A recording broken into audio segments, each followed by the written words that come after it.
Welcome back, ladies and gentlemen, to another episode of Bjorn's Mighty Thoughts, the show where I just kind of ramble on about a subject, give you information, and if you use that information, awesome. If you don't hurt my feelings none.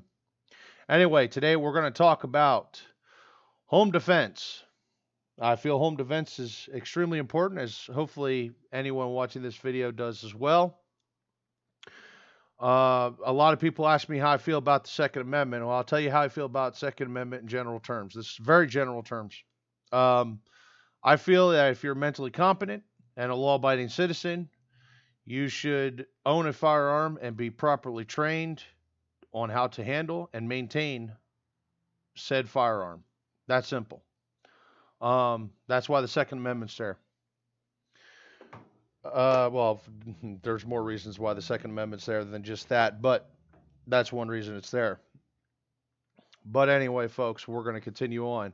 So these are just six firearms I think are good candidates for home defense. These are personal candidates. None of these are, necessarily the go-to handgun or shotgun, whatever. They're all arms I have handled personally myself over my years of being trained with firearms, my time in the service, etc., etc. I'm going to give you my criteria on why I feel these are good firearms. And mostly what I feel is a good firearm for home defense is one, it has to be simple to use. Mostly because everybody has various degrees of training. My wife, she understands how to shoot a firearm, how to maintain a firearm, but she's not an advanced or an experienced at handling firearms as I am. So obviously, I'm not going to hand her an Uzi and expect to know how to use and train, how to use it and how to maintain it.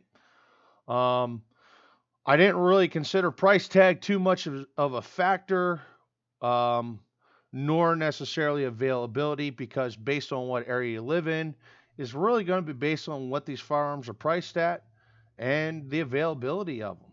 Some of them might be extremely easy to come by. Quite a few of these firearms are extremely easy to come by where I live, but where you live, they might not be.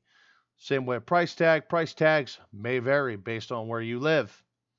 The other criteria is they have to be reliable. Means I have to be able to pull that thing out of my secure box, load it, and fire it every time. Uh, no stoppages on a normal basis, things like that. I had a handgun that was just plagued with so many problems. No matter how I oiled it, no matter how I cleaned it, it got to the point where I just said, okay, the hell with this piece of crap and threw it out. Well, didn't really throw it out. I just got rid of it. I sold it. That's the only handgun I personally sold, and hopefully it's the only gun I'll ever sell again. Um, but so that's the criteria. Usability is also a part of the list, although it is a key factor. It's not a factor for every handgun, as you will see here shortly, and I'll get into that much deeper. So let's continue with the list. The first one is the Beretta M92, or sorry, I always get the M in the different designations. So for the civilian market is the Beretta 92 FS. For the military market is the Beretta M9. That's why every once in a while I say M92. Uh, this is a handgun that is actually very easy to use. It's fairly accurate. It's got fixed sights, and yeah, it's got fixed sights. So that's actually a bonus, believe it or not, for how accurate it shoots. It's very easy to maintain. It doesn't take a lot of training to use. However, usability does kind of go downhill a little bit with this handgun compared to some of the other firearms I had chosen for the list. And I'm going to explain why. Mainly, it has to do with the grip. This has a 15-shot double stack magazine. It is a 9x19 millimeter. And the double stack magazine actually is the problem. For me, this handgun, the grip of this handgun is absolutely perfect. But understand, I am 6'2" with huge meat paws. My wife, on the other hand, is 5 foot and she's got tiny hands. This is not a handgun she can use. She cannot grip this handgun properly at all, nor would I ever make her grip this handgun properly This is not a gun we use in my house for self-defense because she can't handle it. She can't handle the firearm properly. So keep that in mind if you go out there and buy an M92 again. If you buy yourself an M9 92 FS, can your wife handle the firearm? Most of the time, and I know this is going to sound sexist, God forbid somebody's going to get triggered. I'm going to leave that go. That most women actually do have problems using this handgun correctly or gripping the handgun correctly. However, that being said, as I said, it's accurate. It's actually not a high price tag handgun. I've seen them running for about $500. Um, it's got a 15 shot double stack mag. It's easy to use. It's easy to clean. It's easy to maintain. All in all, it's all the way around. It's actually, I find the Beretta M9 to be a very good handgun, but keep in mind your wives, gentlemen. Let's move on to the next one. The next one is kind of a dual purpose arm. We have the Colt Detective. The reason I chose the Colt Detective is it's a dual purpose arm.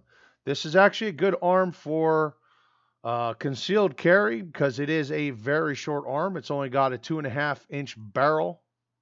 It is 350, sorry, not 357. This is chambered only for 38 special. You cannot fire 357 out of the Colt Detective.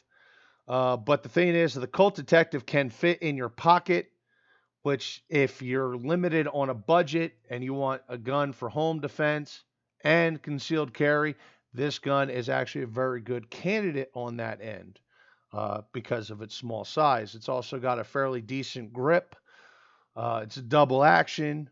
Women can use it as well as men. Also, because it's a revolver, I find revolvers to be more accurate than semi-automatics. But also because it's a revolver, it doesn't load as fast as loading a magazine style firearm like the Beretta M9 that I just showed you a bit ago. But you can buy speed loaders for this. That is said, so you can load it fairly quickly with some time and training with a speed loader, and it's very easy to clean and maintain. And the ammunition is actually not badly priced. Performance level wise, I would say that it's as good or if not better actually than a 9mm. Plus you can get plus Ps and other types of defense rounds for this. The next firearm, this is the Smith & Wesson 638 Airweight. It is made of a lightweight frame. It's another handgun. It's pretty dual purpose, and it's another revolver. And I chose this firearm for the exact same reasons. It's easy to use. It's easy to maintain. It's actually got a laser sight built into the grip. It's also got a shrouded hammer, making it a better pocket pistol option. You can actually barely see the tip of the hammer there. And what I mean by a shrouded hammer is the frame sides actually extends over the hammer. It doesn't cover the hammer, but it shrouds the hammer, making it easier for a pocket pistol. As you saw with the previous Colt Detective, the hammer was actually exposed.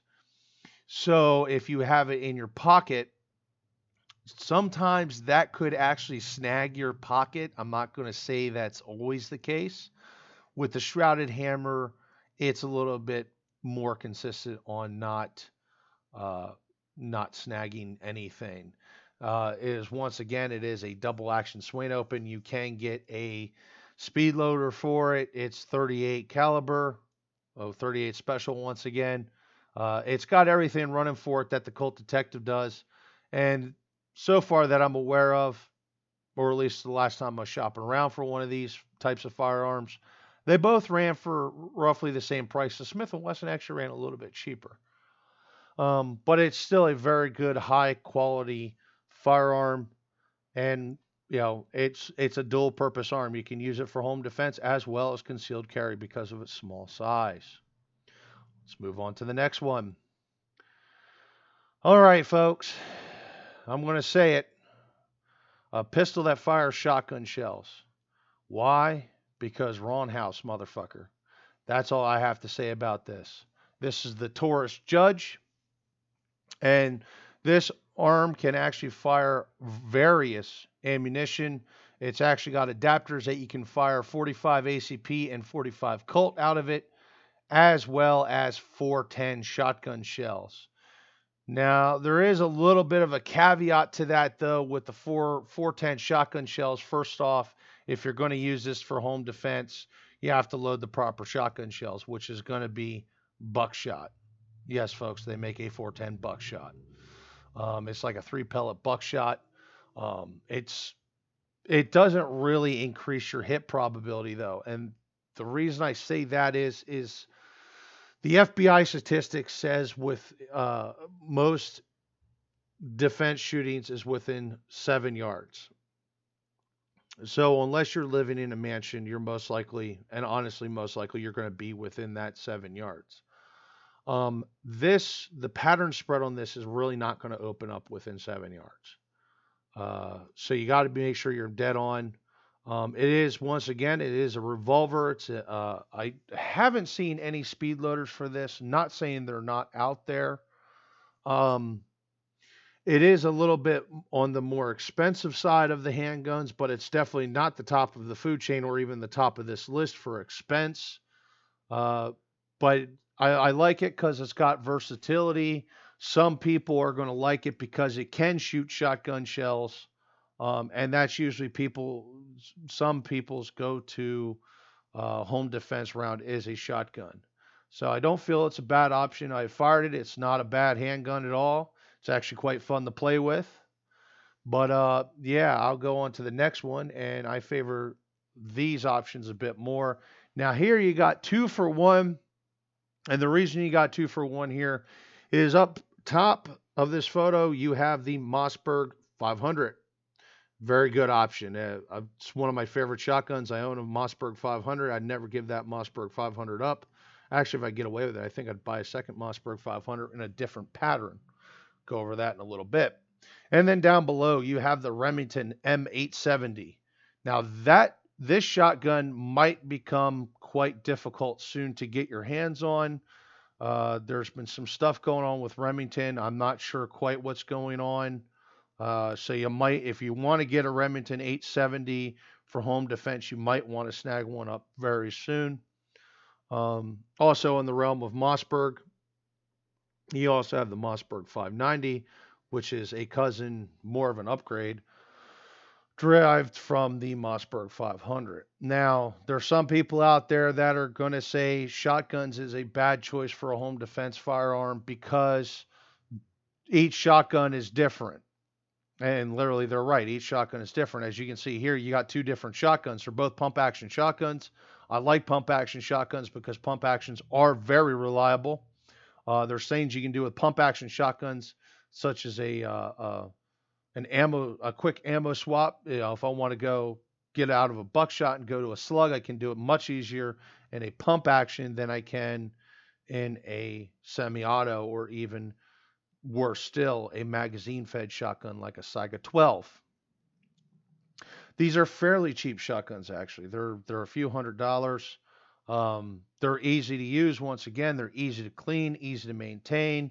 My wife can use my Mossberg 500 as well as I can.